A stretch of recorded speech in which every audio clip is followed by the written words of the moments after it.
marilah kita panjatkan puji syukur kehadirat Allah Subhanahu wa Ta'ala atas limpahan rahmat, taufik, hidayah serta inayahnya pada kita semua, sehingga pada siang hari ini kita bisa berkumpul dalam keadaan sehat walafiat dan tak kurang suatu apapun dalam acara diseminasi budaya positif.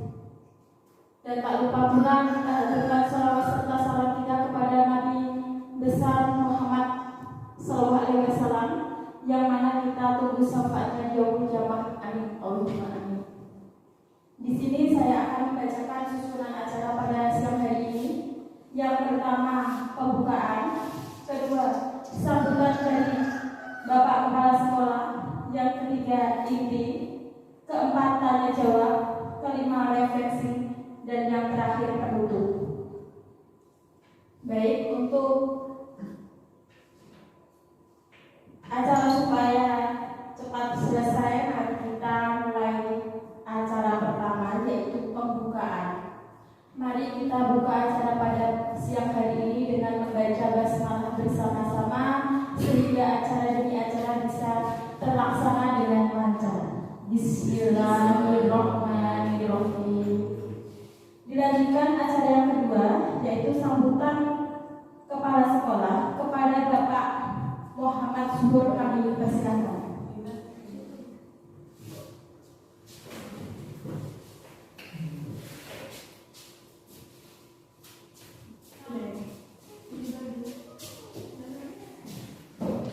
Assalamualaikum warahmatullahi wabarakatuh.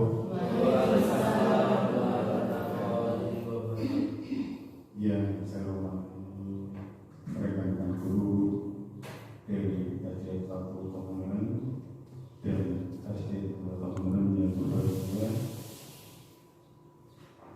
Terlebih dahulu, marilah kita selalu memanjatkan puji syukur kepada Tuhan Yang Maha Esa, yang mana pada hari ini kita bisa berkumpul bersama dalam acara program Guru Penggerak dalam keadaan aman dan selamat, tanpa ada orang yang mengundang. Tidak lupa sholat serta salam untuk baginda Rasulullah SAW yang selalu kita berikan salamnya, yang mana di akhir nanti kita terhindar dari siksa neraka. Allahumma amin. Bapak-Ibu sekalian, dalam kesempatan ini saya akan menyampaikan beberapa hal saja terkait dengan guru penggerak, kegiatan guru penggerak. Saya ingin berpesan kepada Bapak-Ibu sekalian, terutama yang ikut atau terjaring guru penggerak, jangan hanya diterapkan pada siswa saja. Saya harapkan nanti untuk mereka yang ikut guru penggerak juga ditularkan kepada teman-temannya, yang kedepannya nanti mungkin yang lain juga akan mengikuti program tersebut. Jadi seandainya ditularkan kepada temannya, maka yang lain nanti tinggal mengikuti. Atau mungkin kalau ada kesulitan apa-apa, bisa sharing kepada mereka yang sudah melaksanakan guru penggerak. Bapak sekalian, mungkin pesan dari saya sementara itu, untuk lain kali mungkin bisa dilanjutkan lagi. Demikian Bapak sekalian, ada kurang lebihnya saya mohon maaf, dan akhirnya wassalamualaikum warahmatullahi wabarakatuh.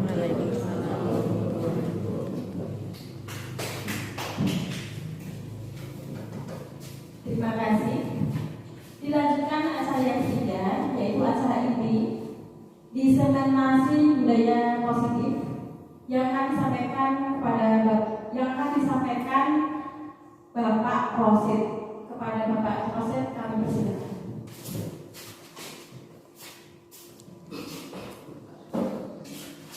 Assalamualaikum warahmatullahi wabarakatuh. Sebelumnya terima kasih atas waktu dan kesempatan yang telah diberikan kepada saya.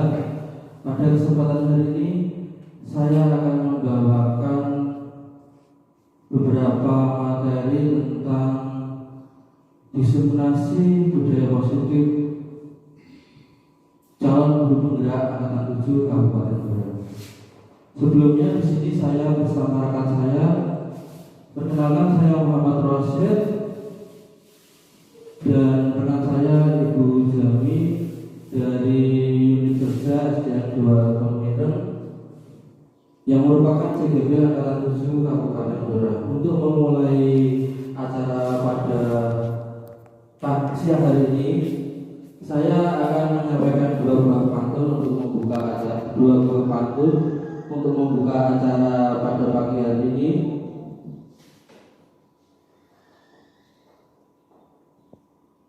Orang datang dari Bekasi, tidak tahu arah yang dituju. Selamat datang di acara diseminasi guru penggerak angkatan 7. Yang kedua, Mbok Darmi jualan jamu ditumbuk menggunakan alun. Mari bersama mencari ilmu, semoga sehat dan berkah selalu. Baik, kita mulai.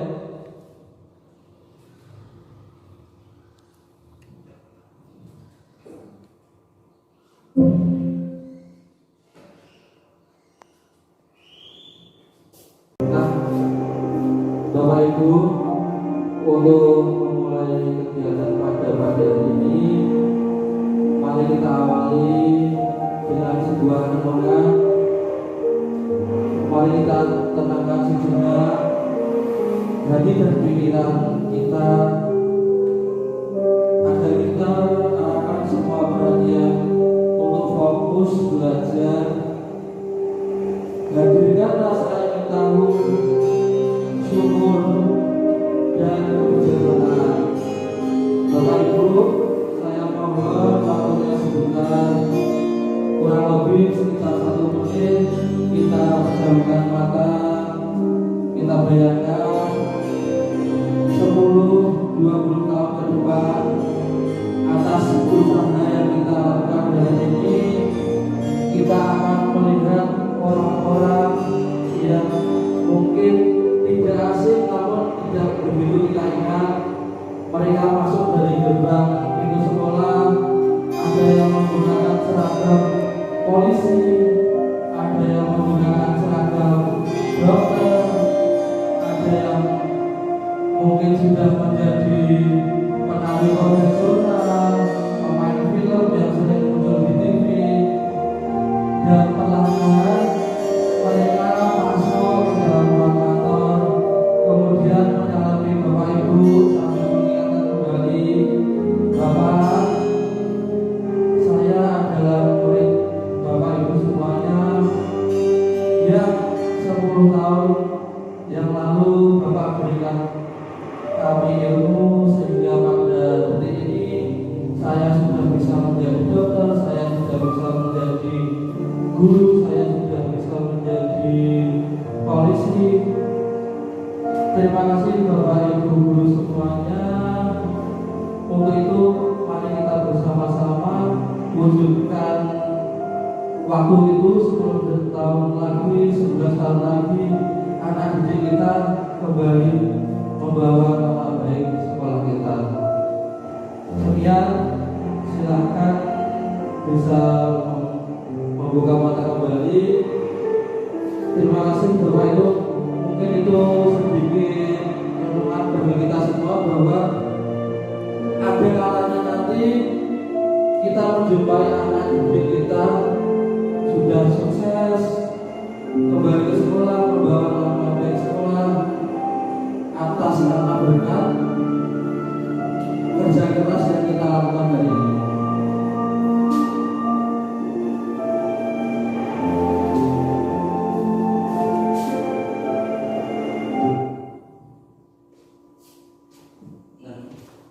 Terima kasih. Itu tadi sedikit renungan bagi kita semua bahwa apa yang kita lakukan sekarang ini tidak ada yang pernah sia-sia, karena sesungguhnya keberhasilan terbesar bagi seorang guru adalah melihat anak didiknya nanti di kemudian hari sukses dan ternyata masih dengan bapak ibu guru yang dulu waktu kecil sekali dia masih SD kita dampingi, kita didik, sehingga pada saatnya nanti mereka mendapatkan kodratnya, mendapatkan apa yang sesuai dengan yang ada dirinya, sesuai dengan bakatnya, sesuai dengan kodratnya. Nah, yang berikutnya adalah filosofi pendidikan menurut Ki Hajar Dewantara. Baik Bapak Ibu, di sini tujuan pendidikan menurut Ki Hajar Dewantara adalah menuntun segala kodrat yang ada pada anak-anak agar mereka dapat mencapai keselamatan dan kebahagiaan yang setinggi-tingginya, baik sebagai manusia maupun anggota masyarakat. Baik, jadi pesan dari Ki Hajar Dewantara ini sedikit menjadi sebuah lawan dari pengetahuan-pengetahuan yang sebelumnya, yaitu kadang banyak yang mengibaratkan bahwa anak itu adalah sebuah kertas putih yang kosong, yang polos. Namun dalam pengertian menurut Ki Hajar Dewantara di sini, pesan yang ingin disampaikan adalah bahwa anak itu adalah sebuah kertas putih, namun dengan tulisan-tulisan yang masih sama. Maksudnya itu kodrat-kodrat yang dibawa anak sejak lahir itu sudah ada dalam diri anak, tergantung bagaimana nanti Bapak Ibu guru semuanya untuk dapat menebalkan kodrat-kodrat baik, sifat-sifat baik, bakat-bakat baik yang ada dalam diri anak, kemudian memunculkannya yang suka menari difasilitasi menari, yang pandai bermain alat musik difasilitasi bermain alat musik dan lain sebagainya, dan menghilangkan yang sekiranya kodrat-kodrat di bawah anak itu kurang baik. Jadi yang kurang baik nanti bisa disamarkan, yang sudah baik perlu dijelaskan dan ditebalkan.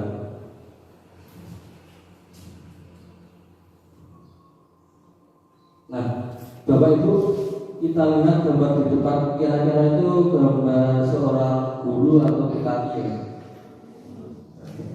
Oke, sudah jelas. Kalau gambar di depan itu adalah seorang petani yang sedang merawat tanamannya.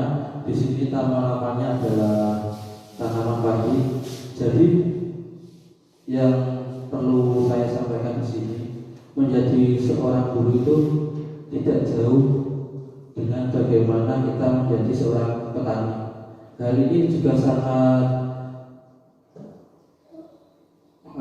dekat dengan diri kita, karena di sini lingkungannya pedesaan dan dapat dilihat bahwa mayoritas pekerjaan masyarakat di sini adalah petani. Jadi di sini ingin disampaikan bahwa guru ibarat petani. Jadi petani di sini diibaratkan memiliki bibit-bibit benih-benih, itu baik benih jagung, benih kedelai, benih padi, dan lain sebagainya. Jadi seperti bagaimana guru di sini, guru juga memiliki murid-murid, memiliki bibit-bibit. Yang satu pandai menyanyi, yang satu pandai menari, yang satu pandai matematika, yang satu pandai IPA. Tinggal bagaimana kita sebagai guru, seorang guru itu mengolahnya, memupuknya, merawatnya agar nanti tumbuh secara maksimal. Begitu juga petani. Petani jika diberikan bibit yang unggul, namun tanpa pengairan, tanpa pemupukan, tanpa dirawat, kemudian dihilangkan hama-hamanya, dicabut rumput-rumputnya, kira-kira bibit unggul tadi bisa tumbuh secara maksimal atau tidak? Tidak ya. Demikian pula, walaupun bagaimana bibitnya, setidaknya jika kita merawat, memupuk, kemudian menjaganya, nanti akan tumbuh setidaknya sesuatu yang bisa lebih baik daripada bibit-bibit yang tidak dirawat tadi. Yang perlu ditekankan juga, petani itu tidak mungkin ketika menanam padi berharap ingin tumbuh kedelai, dan juga sebaliknya ketika menanam kedelai tidak mungkin juga akan tumbuh sebuah padi yang bagus. Jadi kita sebagai guru itu layaknya seorang petani nanti memperlakukan peserta didik kita sesuai dengan bakat-bakat kodrat-kodrat yang dibawanya sejajar lainnya.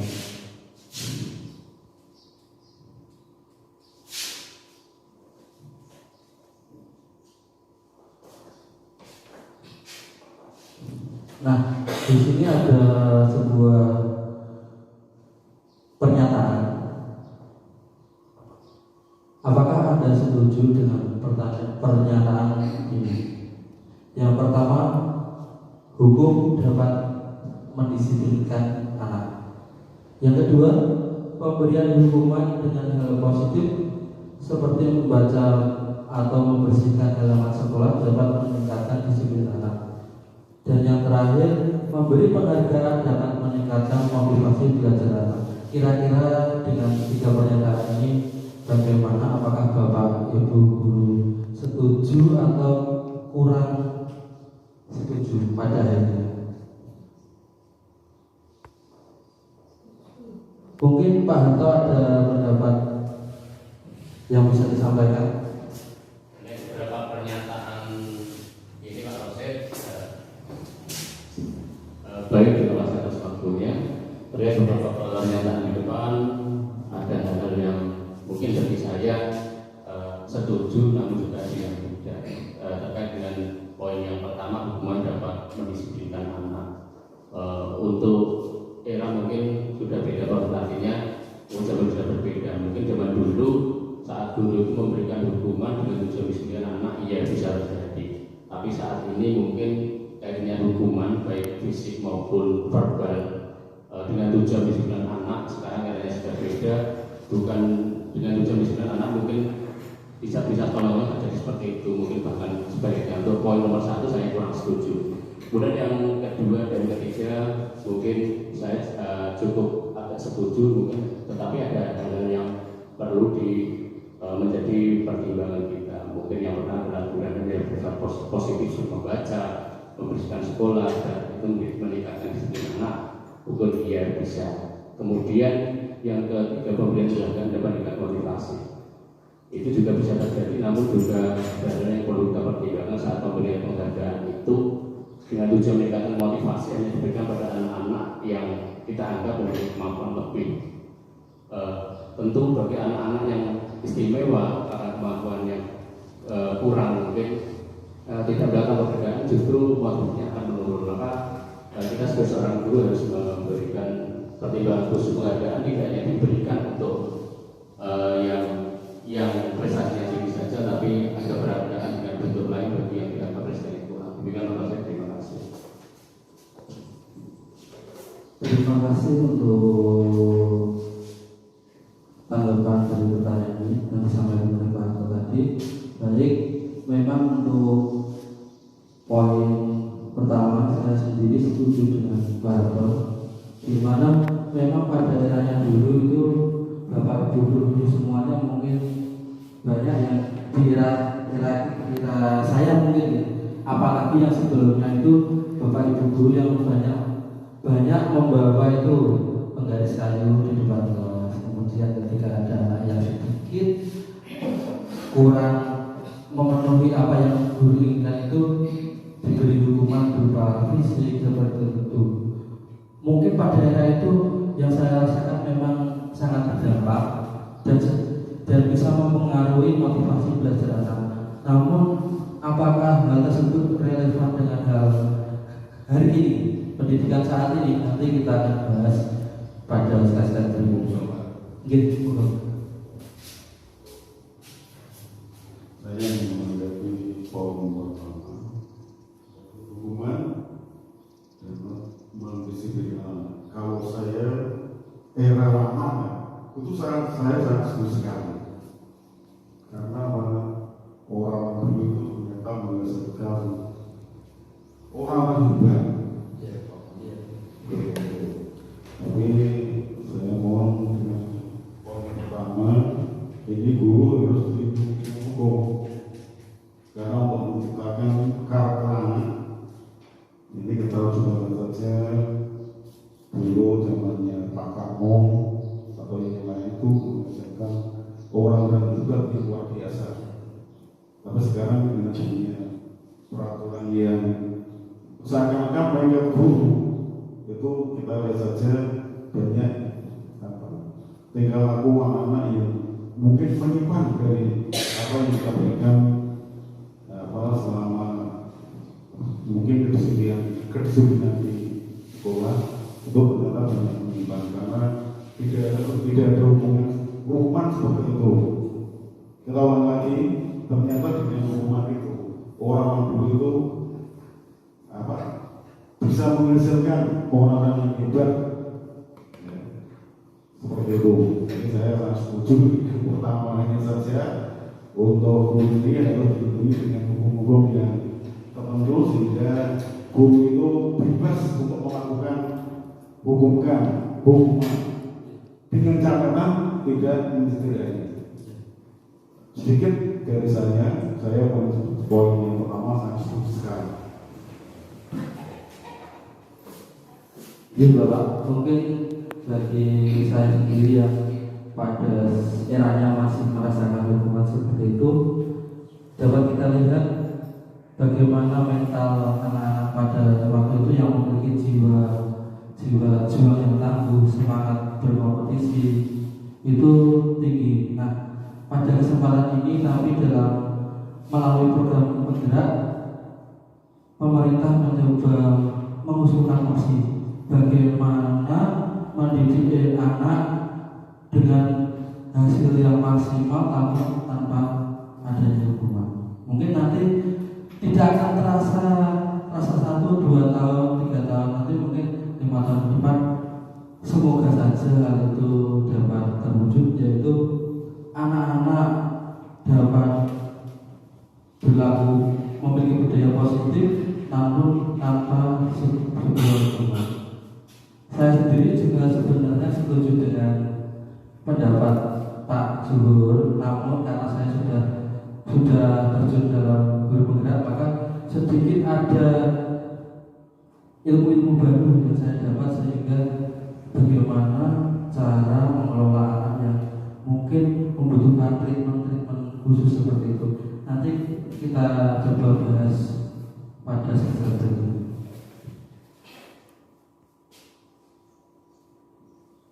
Nah, topik diskriminasi budaya positif hari ini yang pertama perubahan paradigma, yang kedua disiplin positif, yang ketiga motivasi perilaku manusia, yang keempat kebutuhan dasar manusia dan dunia berkualitas, yang kelima restitusi, yaitu tentang 5 posisi kontrol, yang keenam segitiga restitusi.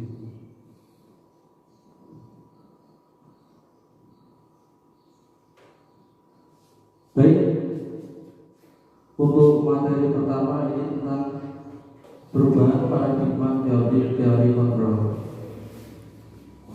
Di sini dijelaskan tentang filosofi guru mengontrol murid, kemudian bahwa kritik membuat orang merasa bersalah dapat menguatkan karakter, yang kemudian semua penguatan positif, efektif dan bermanfaat. Yang terakhir adalah bahwa orang dewasa memiliki hak untuk memaksa. Itu berkaitan dengan saya sebelumnya.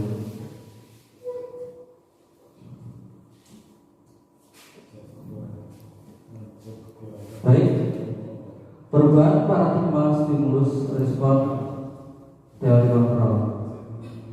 Siapa sesungguhnya yang memiliki teori kontrol?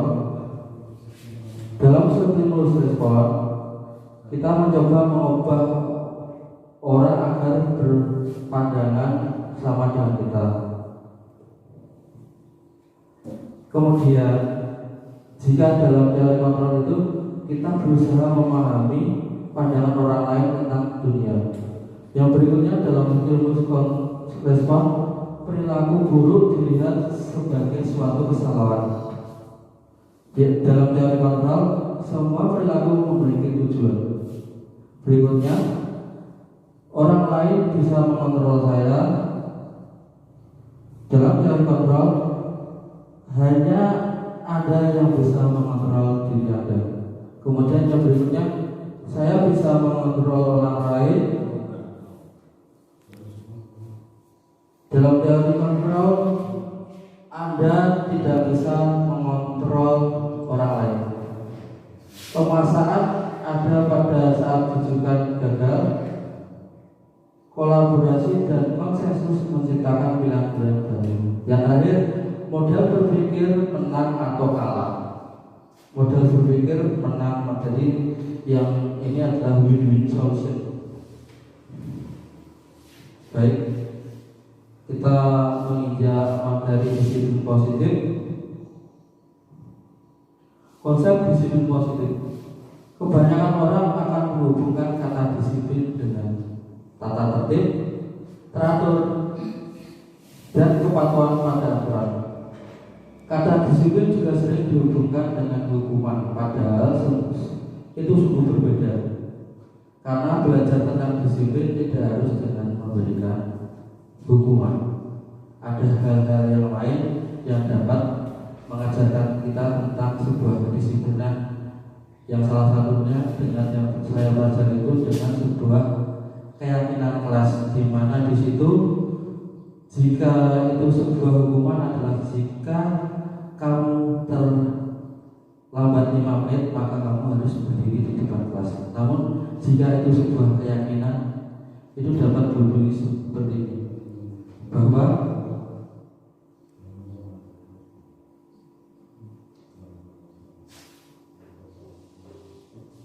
terlambat datang tepat waktu itu lebih baik. Sehingga di situ anak-anak memiliki suatu keyakinan bahwa yang terbaik itu adalah pilihan bahwa dia adalah datang tepat waktu. Bukan karena dia datang tepat waktunya itu takut dihukum, namun karena dia yakin bahwa pilihan terbaik dia harus datang tepat waktu. Makna kata disiplin berdasarkan budaya, sesuatu yang dilakukan seorang pada orang lain untuk mendapatkan kepatuhan. Yang berikutnya berdasarkan Ki Hajar Dewantara, di mana ada kemerdekaan, disitulah harus ada disiplin yang kuat. Sungguh disiplin itu bersifat self-disiplin, yaitu kita sendiri yang mewajibkan kita dengan sekeras-kerasnya, tetapi itu sama saja. Sebab jikalau kita dicakap melakukan self-disiplin, wajiblah penguasa lain mendisiplinkan kita, dan peraturan demikian itulah harus ada dalam suasana yang merdeka.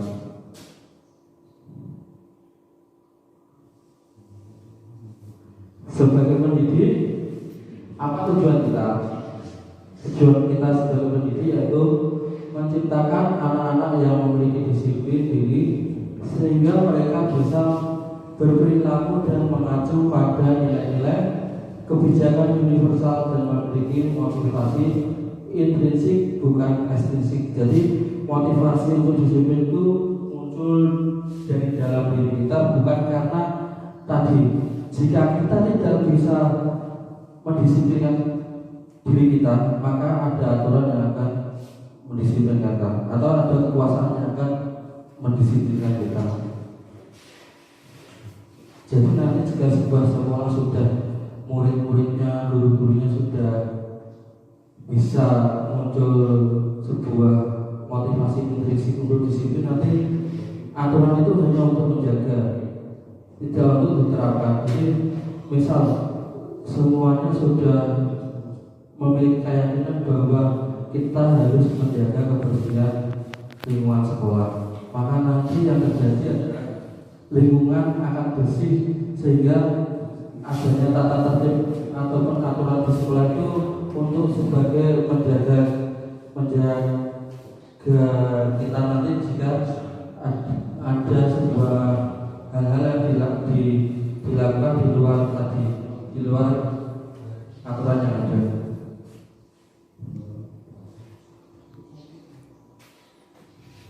Nah, berikut merupakan contoh-contoh budaya positif yang ada di sekolah kami. Yang pertama itu saya rasa juga senada dengan di sekolah kami, di sekolah SDN 1 Pemulihan pun saya lihat seperti ini. Ketika guru masuk, para murid itu selalu menyambut gurunya dengan ramah, bersalaman dengan gurunya. Yang kedua, ini kegiatan budaya positif yang kami lakukan. Yang pertama ini anak-anak kelas 6 sedang membersihkan ruang kelasnya. Yang gambar sebelah kiri itu merupakan bentuk pengabdian juga pada masyarakat, itu sedang membersihkan area masjid. Materi selanjutnya motivasi perilaku manusia. Jadi motivasi perilaku manusia ini yang pertama motivasinya untuk menghindari ketidaknyamanan atau lingkungan. Bagaimana dengan yang pertama ini? Ini adalah tingkat terendah dari motivasi perilaku manusia. Biasanya orang akan bertindak untuk menghindari masalah yang akan timbul. Orang dengan motivasi ini akan bertanya, apa yang akan terjadi apabila saya tidak melakukan.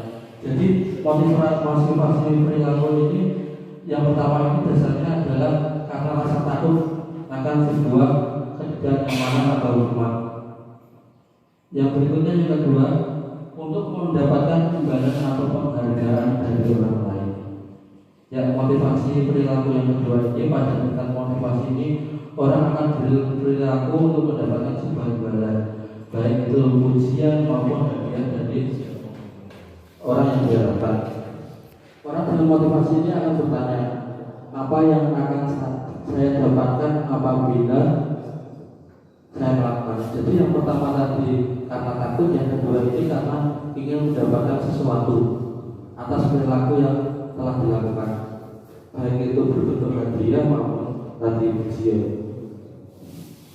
Yang ketiga, untuk menjadi orang yang mereka inginkan dan mereka hargai diri dan menghargai diri sendiri dengan nilai-nilai yang mereka percaya. Mereka melakukan sesuatu karena nilai-nilai yang mereka yakini dan hargai. Mereka melakukannya karena mereka ingin mendapatkan menjadi orang-orang yang melakukan nilai-nilai yang mereka yakini. Jadi ini karena dasar keyakinan. Ini adalah motivasi yang akan membuat seseorang memiliki positif positif. Karena motivasi perilakunya bersifat internal bukan eksternal. Orang dengan motivasi ini akan bertanya, akan menjadi orang yang seperti apa apabila saya melakukannya. Jadi ini sebuah pilihan,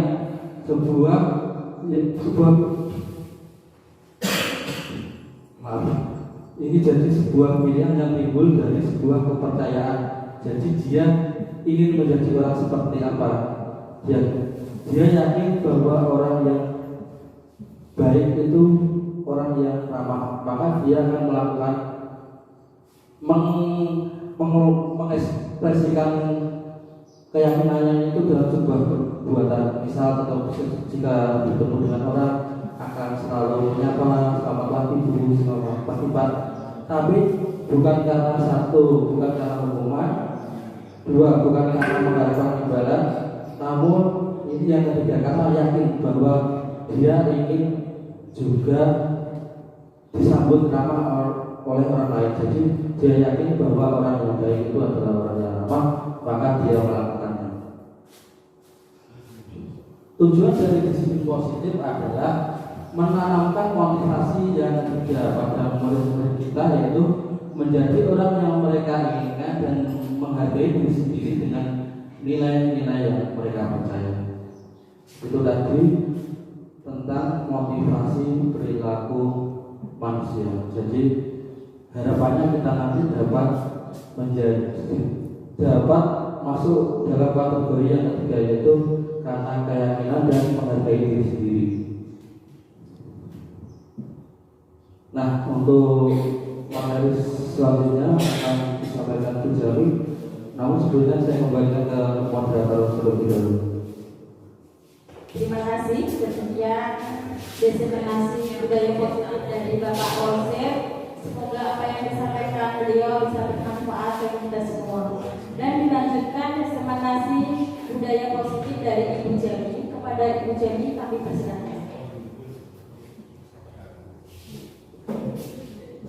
Assalamualaikum warahmatullahi wabarakatuh. Di sini saya akan melanjutkan materi yang disampaikan oleh Bapak Rosid. Pada kesempatan siang hari ini saya akan menyampaikan 4 materi. Yang pertama yaitu tentang kebutuhan dasar manusia, yang kedua tentang posisi kontrol, yang ketiga tentang keyakinan kelas, dan yang keempat yaitu tentang segitiga institusi. Untuk yang pertama yaitu kebutuhan dasar manusia. Seseorang melakukan sesuatu atau melakukan tindakan itu pasti memiliki tujuan.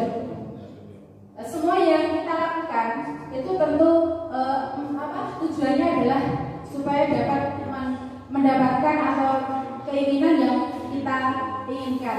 Ketika seseorang telah mendapatkan keinginan tersebut, maka seseorang tersebut dapat memenuhi kebutuhan dasar lebih dari satu atau lebih.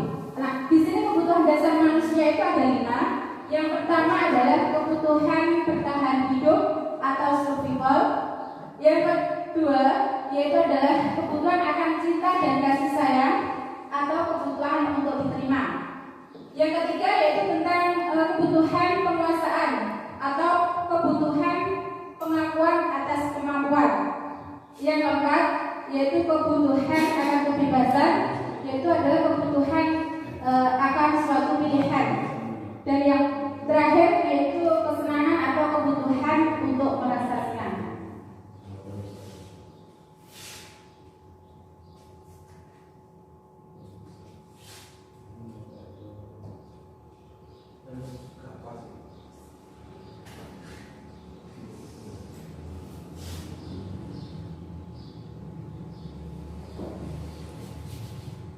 Bapak Ibu, untuk 5 kebutuhan dasar di sini mari kita pahami satu persatu.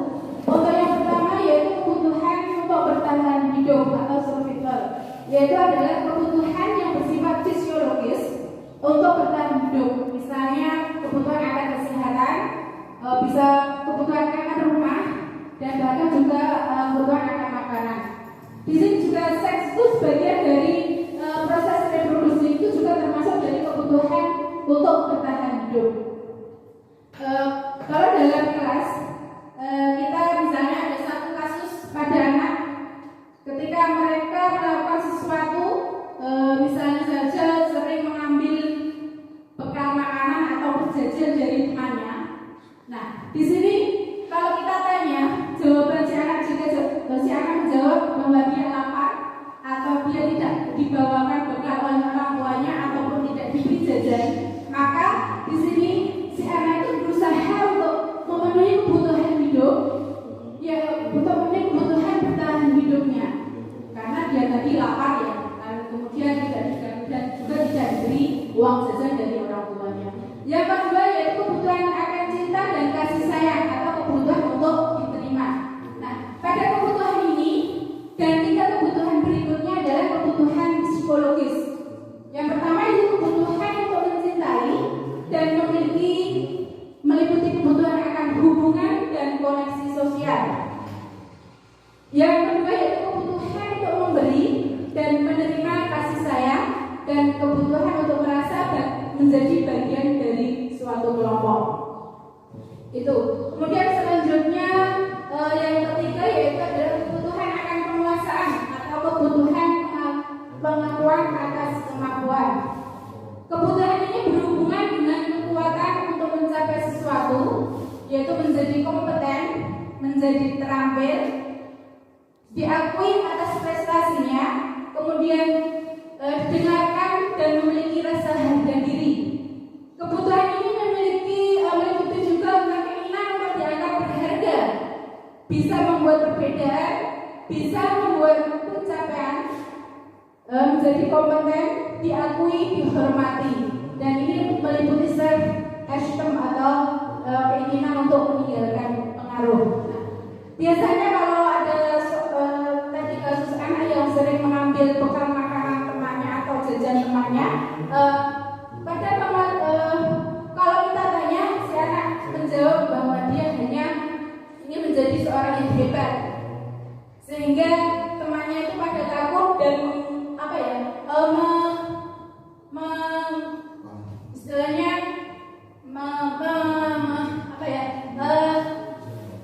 segala yang dia inginkan terpenuhi itu merupakan salah satu untuk memenuhi kebutuhan akan pemuasan atau kebutuhan kemampuan atas kemampuannya. Yang keempat yaitu tentang kebutuhan akan kebebasan atau kebutuhan untuk memilih sesuatu. Nah, biasanya pada kebutuhan ini anak itu memiliki atau mencoba hal yang baru dengan berbagai pilihan. Nah, di sini kebutuhan akan kemandirian, otonomi, memiliki pilihan dan mampu untuk mengendalikan arah hidup seseorang. Dalam kasus anak tadi, jika kita tanya kepada anak menjawab bahwa dia menginginkan makanan dari temannya, karena mungkin dari orang tua selalu memberi bekal dengan menu yang sama untuk setiap harinya. Jadi si anak di sini berusaha untuk mencari mengambil makanan temannya tadi agar bisa merasakan berbagai makanan yang ada yang dibawa oleh teman-temannya. Nah, di sini berarti si anak itu berusaha untuk memenuhi kebutuhan yaitu kebebasan. Yang kelima yaitu tentang kesenangan atau kebutuhan untuk merasa senang. Adalah kebutuhan untuk mencapai kesenangan, bermain dan tertawa. Bayangkan hidup tanpa kenikmatan apapun, betapa menyedihkan. Nah, di sini belajar menghubungkan kebutuhan akan kesenangan dengan belajar. Nah, di sini ada contoh kebutuhan merasa senang yang saya lakukan di sekolah kami, yaitu dengan pembelajaran di luar ruangan atau di luar kelas, yaitu dengan pembelajaran kontekstual. Nah, pada pembelajaran kita setelah kita ajak keluar ruangan ataupun keluar kelas, antusias siswa itu sangat luar biasa dan hasilnya pun untuk pembelajarannya juga maksimal. Itu untuk kebutuhan dasar manusia. Yang selanjutnya yaitu untuk materinya adalah tentang posisi kontrol. Nah, di sini sebagai pendidik ada 5 posisi kontrol yang mana kita nanti sebagai seorang pendidik bisa memilah kira-kira posisi kontrol yang sesuai dengan seorang pendidik itu yang bagaimana. Nah, kita bahas bersama-sama. Nah, di sini ada posisi kontrol tadi ada 5. Yang pertama adalah guru sebagai penghukum. Yang kedua, guru sebagai pembuat rasa bersalah. Yang ketiga, guru sebagai teman. Yang keempat, guru sebagai pengawas, pemantau atau sebagai monitor. Dan yang kelima adalah guru sebagai manajer. Nah, dari kelima di sini posisi kontrol ini nanti tindakan yang dilakukan guru pun sebagai pendidik juga akan berbeda-beda.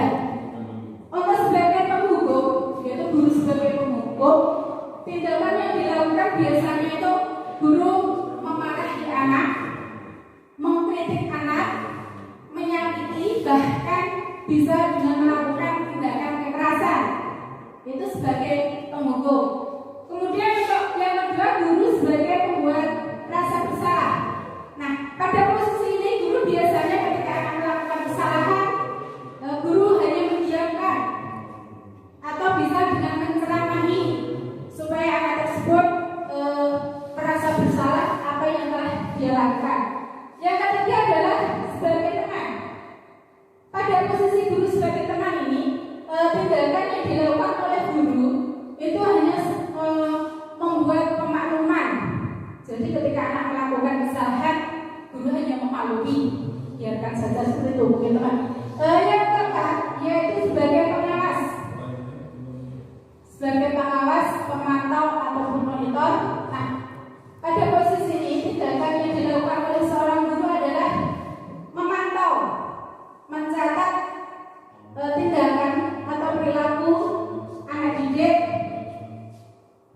Dan yang kelima adalah sebagai manajer. Nah, pada saat guru sebagai manajer di sini, guru berusaha untuk tindakannya itu bertanya, kemudian juga bisa membuat kesepakatan.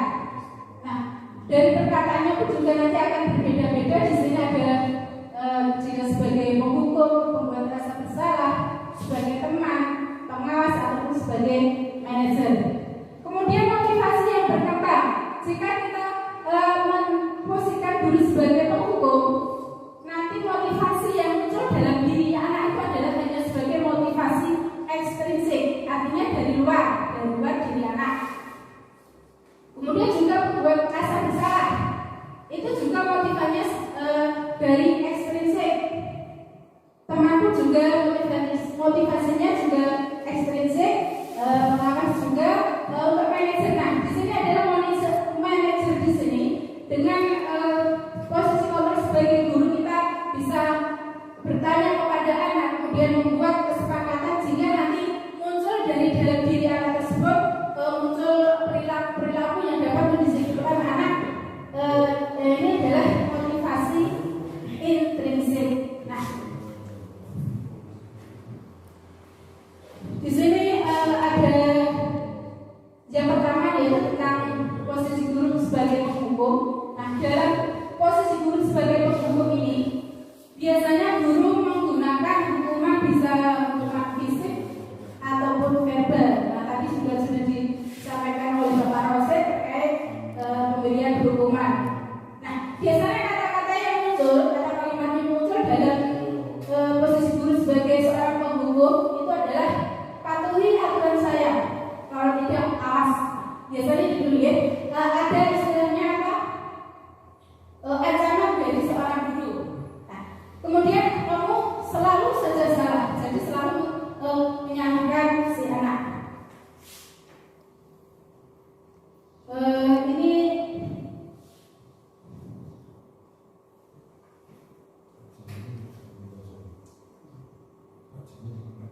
contoh dari kemarin guru sama coba guru lihat punya.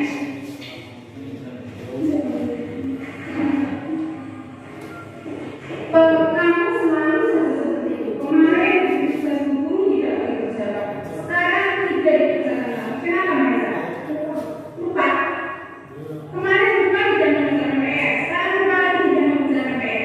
Nah, sekarang begini Nesa, karena tidak mengerjakan PR dari guru, Nesa membersihkan kamar mandi sampai bersih.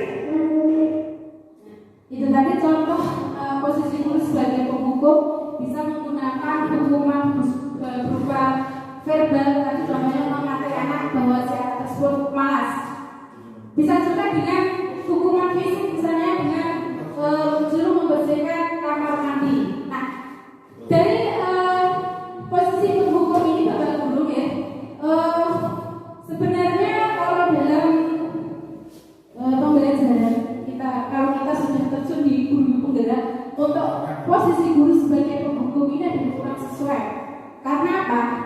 Ketika anak kita beri hukuman, itu dia tidak istilahnya tidak langsung bisa mendisiplinkan dirinya, tetapi bahkan dia akan minder, atau bisa dengan sebaliknya dia akan berontak. Dengan berontak ini terkadang si anak kurang lagi peduli dengan gurunya ataupun tugas-tugas yang diberikan oleh gurunya. Nah, itu. Kemudian yang kedua adalah posisi guru sebagai pembuat orang merasa bersalah. Biasanya pada posisi ini guru akan bersuara lebih lembut. Bapak sangat kecewa sekali dengan kamu. Berapa kali Bapak harus memberitahu kamu ya? Gimana coba kalau orang tua kamu tahu kamu berbuat seperti ini? Nah, di sini juga ada contoh tentang posisi guru sebagai pembuat orang bersalah. Kamu selalu saja tidak bisa diam. Kamu selalu mengganggu kamu. Ibu sangat kecewa sama kamu sendiri. Sudah berapa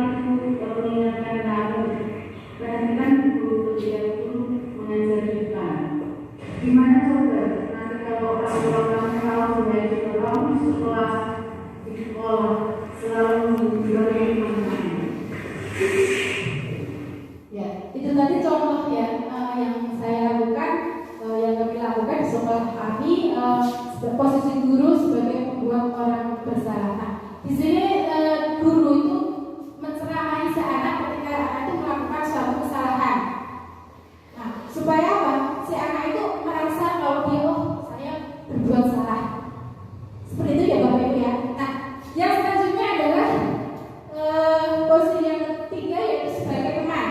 Nah, di sini pada posisi guru sebagai teman, guru pada posisi ini tidak akan menyakiti murid, namun akan tetap berupaya mengontrol murid melalui persuasi. Biasanya kalimat-kalimat yang muncul dalam posisi guru sebagai teman ini adalah, ayo bantulah demi bapak ya, atau demi ibu ya, seperti itu. Ya sudah, kali ini tidak apa-apa, nanti ibu harus bereskan.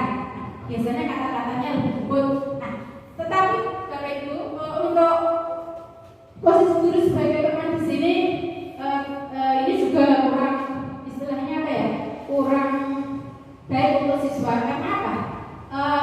Dengan posisi guru kita menempatkan sebagai teman, siswa tersebut hanya menganggap gurunya itu sebagai teman biasa, sehingga dia hanya bergantung, jadi tidak mengindahkan mungkin apa istilah saya ketika melakukan kesalahan tidak ada apa-apa sama guru misalnya sebut saya tidak mengerjakan tersebut atau tidak dimarahi oleh guru, saya seperti itu sebagai posisi sebagai teman. Kemudian yang ketiga yang keempat adalah sebagai monitor atau pemantau. Pada posisi ini guru adalah bertanggung jawab atas perilaku orang-orang yang kita awasi. Biasanya kalimat yang muncul adalah peraturannya apa yang kamu telah lakukan, sanksi dan konsekuensinya seperti apa. Nah, di sini pemantau juga bisa bertanya jawab tentang apa yang telah dilakukan oleh siswa dan konsekuensinya seperti apa. Itu posisi guru sebagai pemantau. Kemudian yang terakhir yaitu adalah posisi manajer. Pada posisi kontrol, guru sebagai manajer di sini adalah mempersilahkan murid mempertanggungjawabkan perilakunya, mendukung murid agar dapat menemukan solusi atas permasalahannya sendiri. Biasanya kata-kata yang muncul atau kalimat yang muncul adalah, apakah kamu meyakininya? Jika kamu meyakininya, apakah kamu bersedia untuk memperbaikinya? Kemudian apa rencana kamu untuk memperbaiki hal tersebut? Nah, di sini ada contoh penerapan dari seorang manajer. Kamu tahu sekarang di berapa?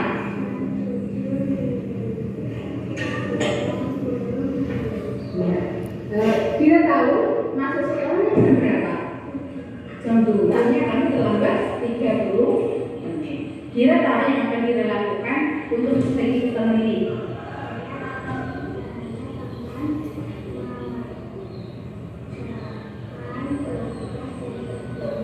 Ya, terus baik. Kira-kira untuk besok ada masalah, kira tepat waktu. Artinya kira siang ya, berangkat sekolah tidak terlambat ya. Baik, terima kasih Kira, saya hargai usaha Kira. Sekarang Kira bisa masuk ke kelasnya. Ya, itu tadi contoh penerapan guru sebagai seorang manajer. Jadi di situ ketika anak melakukan suatu kesalahan, guru menanyakan kira-kira kesalahan yang dilakukan itu sesuai dengan diyakini atau tidak. Kemudian rencana tadi setelah melakukan kesalahan apa? Nah, sejika ini dia akan bertanya pada temannya tentang apa tugas-tugas yang ketinggalan. Kemudian rencana kedepannya bahwa dia siap untuk datang tepat waktu. Itu contoh posisi seorang guru sebagai manajer.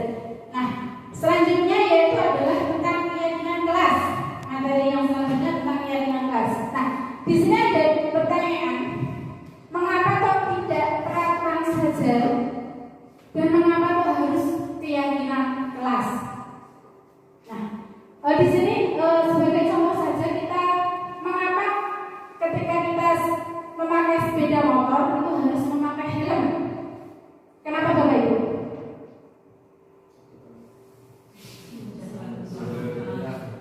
Oh iya, menjaga keselamatan.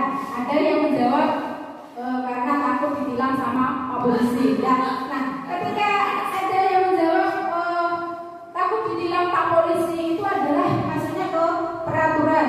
Tetapi kalau jawabannya untuk keselamatan itu maksudnya ke dalam keyakinan. Nah, untuk mendukung motivasi intrinsik di sini kembali ke nilai-nilai keyakinan yang lebih menggerakkan seseorang dibandingkan hanya untuk mengikuti serangkaian peraturan-peraturan saja. Nah, di sini juga keyakinan itu akan lebih memotivasi seseorang dari dalam hatinya atau memotivasi seseorang secara intrinsik sehingga seseorang akan lebih bergerak dan bersemangat untuk menjalankan keyakinannya daripada hanya sekedar mengikuti peraturan yang mengatur mereka harus begini ataupun begitu yang membuat ketidaknyamanan atau keterpaksaan. Ya. Selanjutnya yaitu di sini ada cara-cara untuk pembuatan keyakinan kelas. Jadi tadi setelah ada dalam diri seseorang itu keyakinan-keyakinan yang ada dari dalam diri seseorang, maka kita bisa membuat yang namanya keyakinan kelas. Nah, keyakinan kelas di sini ya hendaknya bersifat abstrak. Kalau dalam peraturan itu biasanya lebih rinci atau lebih konkret ya. Tetapi dalam keyakinan kelas itu sifatnya adalah abstrak. Kemudian ditulis berupa pernyataan universal. Kemudian keyakinan kelas juga senantiasa dibuat dalam bentuk positif atau dalam bentuk kalimat positif. Misalnya dilarang membuang sampah sembarangan. Kalau dalam kalimat positifnya ya membuang sampah pada tempatnya atau senantiasa membuang sampah pada tempatnya. Nah, selanjutnya yaitu keyakinan kelas hendaknya tidak terlalu banyak sehingga mudah diingat dan dipahami oleh semua warga kelas. Yang selanjutnya lagi bahwa keyakinan kelas sebaiknya sesuatu yang dapat diterapkan di lingkungan sesuai dengan kondisinya masing-masing. Artinya kalau tentunya di kondisi di SDN 1 Tumiren dengan di SDN 2 Tumiren itu jelas berbeda. Jadi kita sesuaikan dengan kondisinya masing-masing. Kemudian semua warga kelas hendaknya ikut berkontribusi dalam pembuatan keyakinan kelas lewat curhat pendapat. Nah, ketika sudah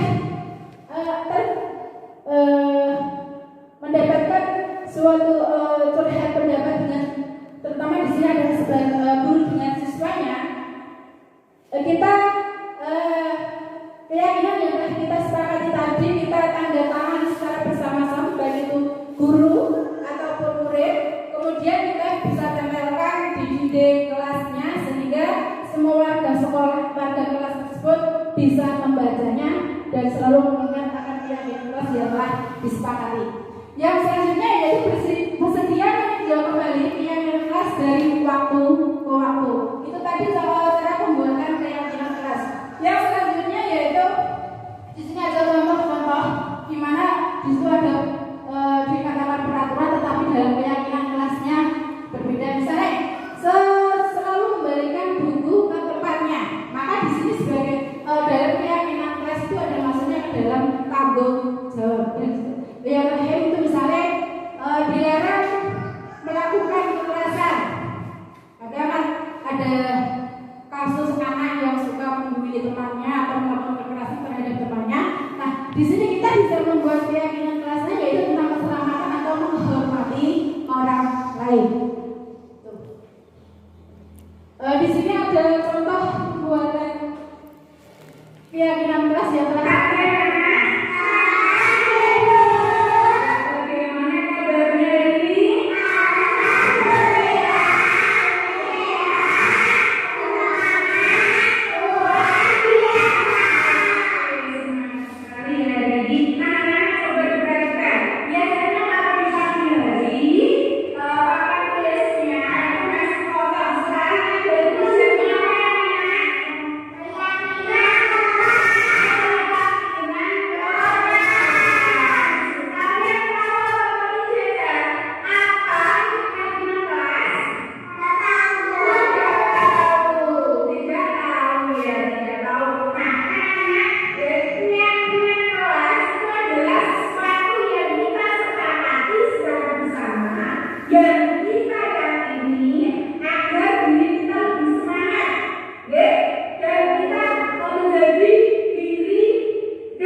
Tadi contoh dari pembuatan piagam emas yang saya terapkan di sekolahnya.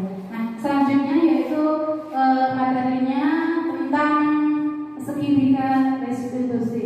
Bapak Ibu tahu apa itu yang dimaksud dengan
dan fokus pada solusi.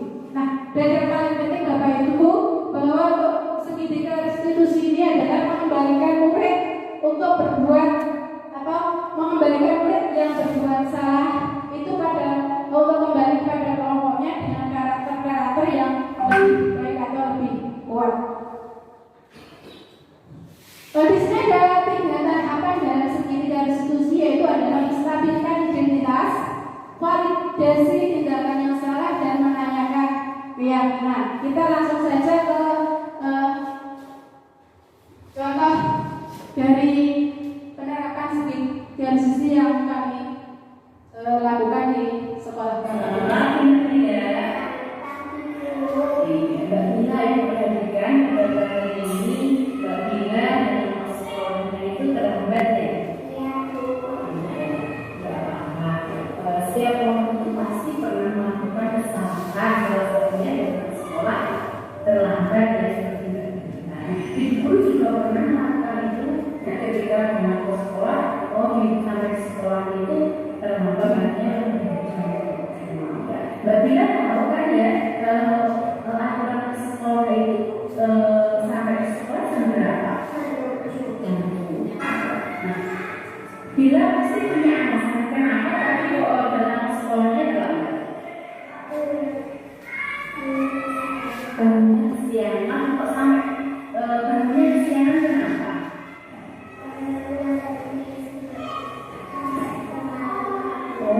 Ini sampai itu yang menyebabkan kita terlambatnya. Bila tahu atau tidak jika dalam sekolah itu terlambat itu sesuai dengan keyakinan kita atau tidak? Tidak ya. Jadi bila tahu juga memang sekolah itu terlambat itu tidak sesuai dengan keyakinan yang kita sepakati. Kira-kira kedepannya Mbak siap untuk memilih kesalahannya? Siap ya. Nah, jika siap, kira-kira apa yang akan Mbak lakukan untuk memilih kesalahannya lagi agar tidak terlambat ke dalam sekolah? Menyetel alat supaya apa? Berbeda dengan bersiap. Itu adalah cara Mbak untuk memilih kesalahannya. Kemudian belum bertanya lagi, kira-kira temannya itu Mbak Bida ingin jadi orang yang baik, terus yang mandiri, yang bertanggung jawab. Mbak Bida sih ya, kesannya tadi ya. Iya, sekarang Mbak Bida boleh kembali kepada teman-teman. Tadi contoh dari penerapan segitiga restitusi yang saya lakukan di dalam kelas. Jadi ketika anak melakukan suatu kesalahan, kita tidak langsung kita akan menanyakan kira-kira kesalahan tersebut sesuai dengan keyakinan yang terbuat atau tidak. Nah, itu tadi. Pemilikan guru Cendrawasih. Cukup sekian dan terima kasih. Berikut hidayah. Wassalamualaikum warahmatullahi wabarakatuh. Waktu saya kembalikan sepenuhnya kepada Pak Kurator. Mohon.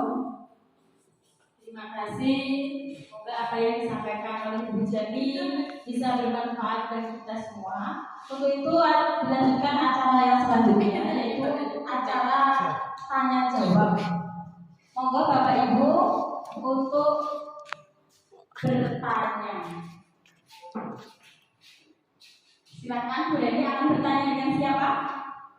Mungkin nanti saya jawab. Oh ya. Assalamualaikum warahmatullahi wabarakatuh. Waalaikumsalam. Saya ingin bertanya tadi Ibu Jani menjelaskan ada 5 posisi kontrol ya, sebagai penghukum sampai dengan sebagai manajer. Nah, untuk anak di kelas rendah itu sebaiknya kita menggunakan posisi kontrol yang mana? Apakah kelimanya itu bisa diterapkan atau kita memilih salah satu yang terbaik berdasarkan kasusnya atau siswanya? Ya, terima kasih. Pertanyaan dari saya. Assalamualaikum warahmatullahi wabarakatuh. Saya langsung saja saya berikan pada yang menjawab. menjawab pertanyaan dari Ibu ini, mungkin nanti Bapak dosen bisa menambahkan. Di sini kalau kita di kelas Bu Reni ya, biasanya kalau di kelas rendah itu kita bisa menggunakan posisi kontrol kita. Sebenarnya kalau dalam posisi kontrol itu kita harus memilih kira-kira posisi kita sebagai guru itu di posisi mana. Nah, kalau di kelas rendah itu kan kebanyakan anak itu masih istilahnya butuh apa ya? Biasanya selalu menggendong sama gurunya ya. Nah, itu kita bisa memposisikan posisi kita sebagai guru, sebagai teman, ataupun bisa sebagai seorang manajer. Sebagai teman, jadi kita bisa menampung semua keluhan ataupun masukan-masukan dari siswa tersebut. Tetapi untuk sebagai manajer kita juga mengharapkan anak tersebut jika melakukan suatu kesalahan dengan keyakinan yang telah disepakati tadi. Mungkin seperti itu Bu Eni jawabannya. Apa itu mungkin bisa menambahkan?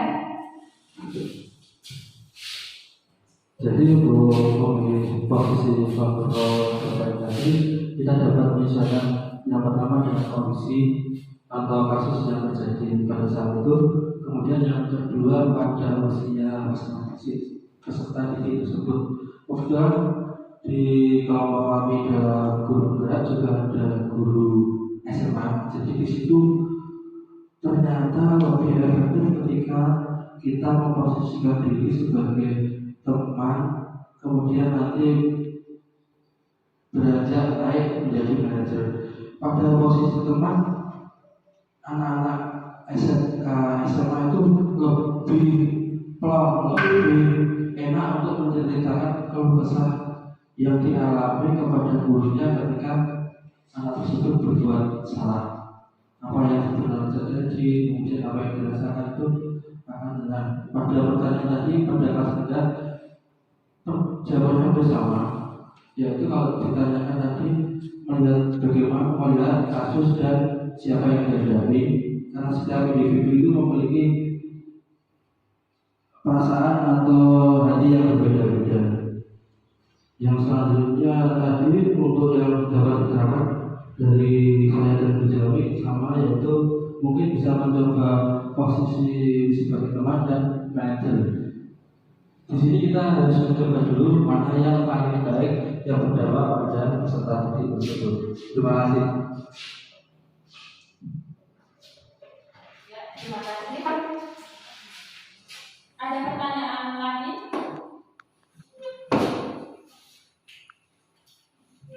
Tidak ada ya? Kalau jika tidak ada, mari kita lanjutkan ke acara berikutnya, yaitu acara yang kelima, refleksi.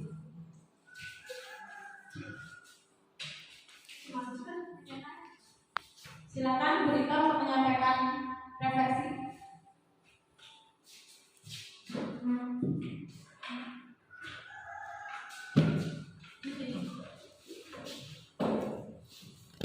Terima kasih atas kesempatan yang diberikan.